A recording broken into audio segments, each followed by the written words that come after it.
예, 법원에 대해서 두 번째 시간 시작합니다. 이것을 낭독하게 된 경위는 22-1 처음 시작하는데 거기에 앞에 서두에 설명이 있으니까 그걸 참고하시고요. 역시 마찬가지로 이 부분도 제가 작년 봄에 2018년 봄에 작성했던 글인데 지금은 생각이 조금 바뀌었을 수도 있지만도 그거 뭐 글이 바뀐 게 없을 것이므로 사람의 그 의식, 그 이해에 관한 부분이니까요. 사회 현상에 대해서, 사물에 대해서 그대로 낭독을 하고, 역시 마찬가지로 조금 코멘트나 어떤 해설이 필요한 문장들이라든지 내용들이 있는데 그걸 일단 뭐라고 그냥 낭독만 하겠습니다. 제 사정이 그게 안 됩니다. 이 핸드폰으로 찍는 것도 이것도 찍는데 더군다나 이것도 전혀의 편집을 하고 그냥 그냥 올리고 있습니다. 그런 사정이 안 돼가지고. 그래서 이제 이해하시고 또 기회가 있으면 이것을 제가 따로 어떤 해설이나 코멘트를 할 수 있으면 했으면 좋겠습니다. 이게 지금 단순한 어떤 법원에 대한 얘기가 아니고 이 법원을 어떤 수단으로 어떤 현대 사회에서 어떤 시민으로서 어떤 의식을 어떻게 재구성할 수 있느냐. 그래서 부제로도 법원에 대한 이해의 재구성을 통한 의식의 진화, 법원을 통한 실제 헌법 정치에 대한 이해, 뭐 이렇게까지 부제목도 붙었고, 법원이라는 것은 물론 잘 아시겠지만 법에 대한 격언이라고 보면 됩니다. 법에 대한 격언, 가끔 법률가에 대한 얘기도 있고 정의 뭐 이런 의미도 있고. 일단 그러면 두 번째 시간에 정의만이 통치의 기초이다. 하늘이 무너져도 정의는 세워라. 모든 권리는 정의에서 유출한다. 그러니까 정의가 뭐냐? 정의의 관념 뭐 이런 얘기를 하거든요. 그게 정의에 맞지 않느냐? 정의란 것은 가장 중요한 어떤 인간의 가치에 대한 가장 중요한 개념이죠. 그러니까 모든 것은 정의에 부합하도록 어떤 인간의 행위에 대해서 해석이 있어야 되고 또 국가의 어떤 행위에 대해서도 정의에 부합하지 않느냐. 헌법도 결국 정의를 찾는 길이거든요. 그러니까 이 법원에서 여기서 이제 법원에 대한 실질적으로 이해, 통상적인 그런 이해가 아니고 헌법적인 어떤 가치하고 같이 결부되는 이해, 또 정치적인 결부되는 이해, 뭐 이런 것들을 이제 같이 하고 싶은 거죠. 한번 보도록 하죠. 한번 읽어보도록 이제 낭독하겠습니다. 정의는 다수의 가치가 충돌한 채로 길을 찾지 못할 때 당위에 따라 선택되어야 하는 값이다. 정의에는 표 때문에 여론의 목매는 위험을 제거하는 기능도 있다. 권력이 다수의 여론에 따른 정치 정책을 선택할 때 여론이 그러니 당연한 것이라고 생각한다. 그 다수의 여론에 반하는 정당이나 여론에 대해 비난하고 입을 틀어 막아버린다. 지금 소수의 의견도 존중하라를 거론하는 것이 아니다. 한번 형성된 다수의 여론은 관성이 되고 그 관성은 빗나간 지향도 걸러지지 않고 정책이 되어버리는 위험이다. 한통속이 되려는 집단 무의식의 폭력이 소리 없이 개입한다. 극단의 경우지만 나치 독일도 일본 군국주의도 다수의 여론을 배경으로 했음을 부인할 수 없다. 걸러지는 힘은 평소 정의의 관념이 어떻게 가동되고 있었느냐에 달려있다. 정의에 대한 관념이 당시 그곳에서 그 시민들에게 얼마나 내재되는 상태인지를 물어야 한다. 물론 저 정의의 관념은 시민뿐만 아니라 입법, 사법, 행정, 언론, 기업 등 모두가 보유해야 한다. 정의에 대한 관념은 지식의 양보다는 그 지식의 구성이 무엇이냐고 물어야 하는 영역이다. 후진국에서 선진국으로의 이동이라는 것은 정의의 관념이 그 국가에서 커가는 과정이다. 이 나라는 정의의 관념은 제공하지 않는 방식으로 국민의 학력을 높였다. 멀리 한참을 사물 현상에 대한 단순 편향적 방식의 여론으로 굳어진 채 흘러갈 나라임을 부인할 수는 없다. 정의는 사회를 구성하고 유지하는 공정한 도리이다. 모든 권리는 정의의 관념에 반하지 않아야 한다. 권력의 작용은 정의에 기초하며 정의를 찾는 과정이어야 한다. 무엇보다도 하늘이 무너져도 정의를 세우는 인간의 의지는 영원해야 한다. 등으로라고 말해야 하지만 그러나 간단치 않다. 정의는 시대마다 공간적 환경마다 정치적 견해나 입장에 따라 크게 다르기에 수용의 양태는 유동적일 수밖에 없다. 같은 유형의 정의라고 하더라도 특정의 시공간의 사정에 따라 첨예한 차이나 대립을 노정한다. 크게는 개인적 차원에서 자유롭고 평등한 전제에서의 합의나 계약이냐고 묻는 자유주의적 민주주의의 정의와 공동체적 차원에서 단체 법인을 포함해 사적인 성과도 그 상당 부분은 사회적 공동자산으로 하느냐고 묻는 사회주의적 민주주의로 나누어진다. 작년 6월경에 이걸 좀 썼는가 보죠.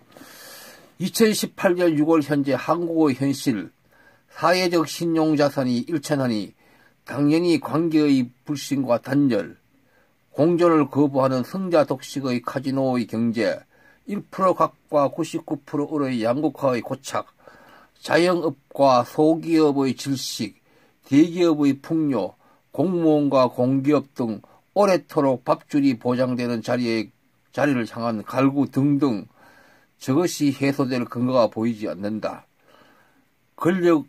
권력의 기이한 형태의 국정농단이 촛불을 들게 했지만 그 이후 현재의 눈에는 마치 하나의 프로그램이 지나가는 것 같다. 시민의 분노가 단지 양적 공리주의를 한때 실현한 것인 그렇다. 현실이 진영 논리에 갇힌 형태의 공동체주의의 늪에 빠져 있는 것 같다. 예. 지금까지 제가 다른 에피소드에서 했던 얘기도 여기에 조금 포함되어 있는 것 같습니다. 그런 의미 구조가, 업무가. 다음에 법원에 법률의 부진은 용서할 수 없다 하는 법원이 있습니다. 법을 모른다고 해서 어떻게 봐줄 수 없다 그런 얘기죠. 그건 어쩔 수 없다. 네 운명이지. 그러니까 법을 스스로 알아야 되지. 법에서는 법을 모른다고 어느 개인이 법 위반 행위를 용서해 줄 수 없다 그런 얘기인데 또 이런 것도 있고 법률을 몰랐다거나 잘못 알았다고 하여 용서되지 않는다. 이런 또 법원도 있습니다. 결국 비슷한 의미죠. 요거 한번 보도록 하죠. 의사표시는 법률행위의 내용의 중요 부분에 착오가 있는 때에는 취소할 수 있다. 그러나 그 착오가 표의자의 중대한 과실로 인한 때에는 취소하지 못한다. 특별히 중한죄가 되는 사실을 인식하지 못한 행위는 중한불로 벌하지 아니한다. 결과로 인하여 형이 중할 죄에 있어서 그 결과의 발생을 예견할 수 없었을 때에는 중한죄로 벌하지 아니한다. 자기 행위가 법령에 의하여 죄가 되지 아니하는 것으로 오인한 행위는 그 오인에 정당한 이유가 있는 때 하나여 벌하지 아니한다. 이와 같이 이제 민사에 관한 어떤 그런 법을 모르기나 착오를 일으켰는 경우에 규정이 있고 또 형사에 관한 규정이 있고 이러죠. 그죠? 위쪽에는 민사에 관한 내용이 나왔고 한번 보죠. 우리의 법은 법 규정이나 법률 행위의 부지나 착오에 관하여 이와 같이 규정하고 있다. 언뜻 쉬운 말 같지만 결코 간단하지 않고 쉽지 않는 영역이다. 모르거나 착오를 한 경우 법으로는 저렇게 구제될 수 있다고 되어 있지만 실제로는 거의 먹히지 않는다. 중요 부분에 관한 착오로서 인정하는 데에 무척이나 인색하다. 사실이나 법을 몰랐다고 하면 모두들 법을 몰랐다고 주장하면 법의 권위는 어쩐다는 거야 라고 그렇게 질책하듯이 정당한 이유를 인정하는 일은 거의 없다. 이 경우 법률가라면 법은 엄격한 이성적 행위에 적합한 방식으로 규정된다든지 알 수도 있었다는 것만으로도 고의와 같이 취급하는 것이 법이라든지 그렇게 어물쩍 대답하고 넘어갈 것이다. 법을 모르면 다친다는 것보다는 법을 알 수 없다는 것과 알려고 해도 알 수 없다는 것이 법이라는 것이 그게 오히려 현실적인 진실이다. 21세기에 사는 인간의 운명이기도 하다. 법은 해석을 한 다음 판단이 이어지는 일종의 해석학인 점. 그러니까 그렇다 보니까 법조문을 보아도 무의미하거나 오히려 사고를 칠 수도 있다. 그런 얘기고 너무 복잡하고 개판인 거래 시스템인 점. 온라인 등에서의 지식 정보가 안전할 수 없는 점, 해석의 문제와 케이스 바이 케이스 등의 함정 때문에 그렇다. 통상 그 존재 자체를 모르는 법이 너무 많다는 점, 또 그리고 그 이유에 앞서 법으로 메우는 인문적 함량이 부족한 국가, 그러니까 앞 에피소드에서 21-1에서 법으로 메우는 인문적 함량의 부족한 국가라고 보았죠. 그거와도 관련된다. 그래서 이런저런 사정이니 법률의 부진은 용서받을 수 없다는 여기에서 말하는 앞에 나왔는 법률의 부진은 용서받을 수 없다. 이런 어떤 법은 경구죠. 경구는 쓸데없는 경구이다. 이 법으로 현실적으로는 저는 깊이 있는 어떤 진실이나 현실을 알고 나면 법률을 몰랐거나 잘못 안 경우에는 형사적 책임은 없는 것으로 원칙으로 해야 된다. 다만 피해자가 있는 경우에는 원칙적으로 민사 책임은 부담해야 한다.